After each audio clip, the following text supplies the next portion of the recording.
Hi, my name is Brad Williams, and today I want to talk to you about Gemini.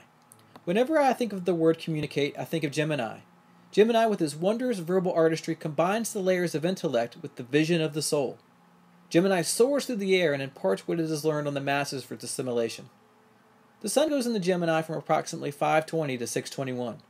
Please note that the sun goes into each sign at varying times each year. This year, if you live on the East Coast, the sun goes into Gemini on 5:20 at 11:33 p.m. The glyph or symbol of Gemini represents the Roman numeral 2. The Roman numeral 2 shows the dual nature of the sign Gemini.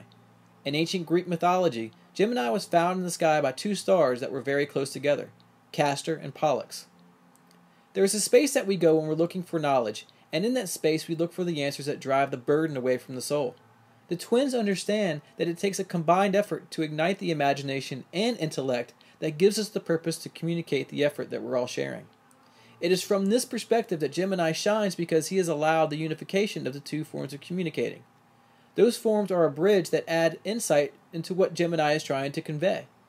They are first listening, then perceiving, and absorbing the information that is at hand, then synergetically explaining that information with his vast array of understanding and insight. Then, as the lower half, Castor, combines with the upper half, Pollux, the perfection of the Gemini energy is at hand. You can also see the combination of the left and right halves of the brain as the ultimate destination of the destiny of the Gemini. Gemini does fall into its shadow when it uses its mighty intellect to try to prove to people how much they know. They turn away from synergy and feeling and only allow the left brain to guide them to the direction of pontification.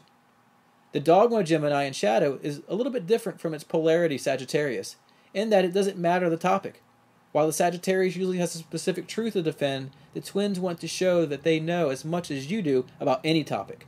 Using their verbal dexterity, they can berate their adversary with a barrage of verbal attacks. Then the unsuspecting person usually gives in with exhaustion. This only falls into the trap of the Gemini when it's in its shadow. Not always the case. Gemini is here to communicate plain and simple. They are designed in some way or another to inform the populace of something that is useful.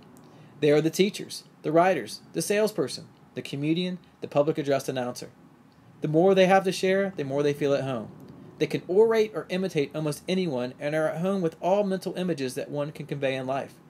In a relationship, you can always know where you stand with the Gemini because they're going to tell you. One of the things that can dampen the enthusiasm or the fun that you can have with a Gemini is with their flirty nature.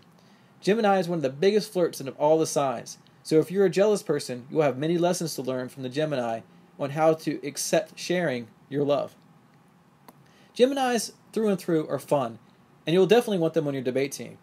There will be the trivia buff and a pal you can be sure that will keep the conversation going to the wee hours of the night.